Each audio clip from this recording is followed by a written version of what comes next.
Now, of all the things that we've gone through in the last couple of years and what we've learned, and now we see, I hate this word, but we all say the new normal now is the kind of what everybody says, right? It's like, remember the paradigm shift was the one back in the 90s, but now we're in the new normal. But my question is, what have we learned from the last 2 years that we can apply going forward? So if we look at 2022, what do you see as the emerging trends when it comes to IT security? What are things that, as you interact with CIOs and as you interact with the leadership in companies and organizations, what conversations are you having now that maybe you weren't having in 2019 or 2020? Where are things headed? Great. I think, Lauren, the first thing is that cybersecurity is now as a business conversation. Mm-hmm. Okay. Not just IT. There's not a IT. So it's not a technology conversation. It is not a pure risk conversation. It is a business conversation, the business risk that emerges because of cybersecurity. And essentially it's become a board discussion and a board topic. It will get more and more strategic. And I feel that the CISOs are kind of going in the direction, they're preparing themselves to become relevant to boards from a business context perspective, not just from the cybersecurity risk or information risk or data risk perspective. I think that's kind of one major change in cybersecurity. And the language of cybersecurity will change because the board has a very different way of understanding cybersecurity. The language that they use is different from what the technical world uses. And essentially we'll discover more and more that language translation. How do you convert that technical language, that technology speak, that vulnerability speak, that patching speech, to a business context and a business language. And I think that's kind of one major change, a major shift that is happening right now in cybersecurity world. The second thing I think pandemic taught us is to organize, clean up your mess. So I think we are realizing that organizations will start doing a lot of stuff on basic stuff, like even looking at your assets inventory, assets consolidation, understanding what what levels of security you have, how much you're investing in different controls, how you're managing SLAs, how you're managing your providers, how are your third party, what risk they do carry for you. So all those kind of things is essentially becoming more important in the organization, you can say now moving forward.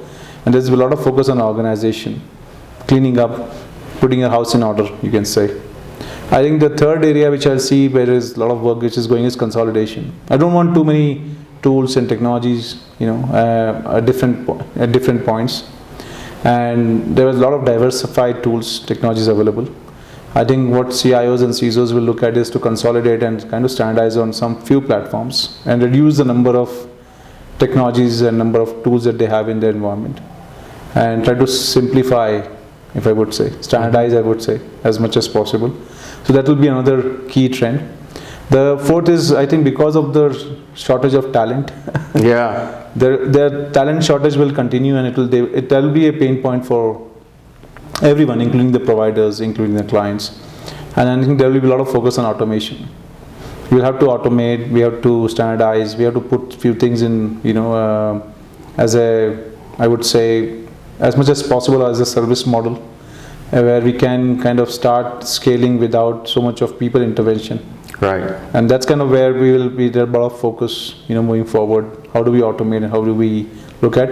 I think the sourcing will also get diversified, like, we are doing in ETEK, we have now resource pool in India, we have resource pool in Colombia, we have in Peru. So resourcing will get more and more diversified across locations, connected to a seamless processes, you make them work across different locations. So that kind of automation plus the way you source, the way you standardize, the way you focus on process, and the way you make it more intelligent, that will be the key for many organizations to be successful moving forward. The other things I would say that they will have to continue with the trends like cloud security and zero trust networks, and focus on entity orchestration, because you're digitizing, you have to orchestrate your entities across different you can say services. Supply chain risk, because like what we saw. We're seeing that now. So you have to look at your supply chain, you look at your partners and the third party risk and all that. So you have to cover that. So those trends will continue. Those will continue. Endpoints, because now endpoints are, edge devices are everywhere, so endpoints. So that will continue, and that we'll see a lot of investments in cybersecurity technologies. I think OT is getting a lot of predominance, as I mentioned. OT is becoming more and more critical. It is not only, it can be a warfare.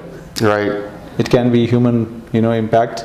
It is getting more critical because here there is no loss of information, but here is a lot of complete operations.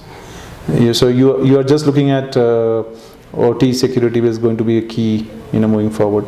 So I think these are the major trends that I see which are emerging in 2022, 2023, and people will move a lot more towards service model. They don't want now essentially a lot of capex. So it's, as a service model will catch up a lot, and organizations will try to see that how they can bring different types of information from different controls together, and they can be able to be more intelligent in cybersecurity.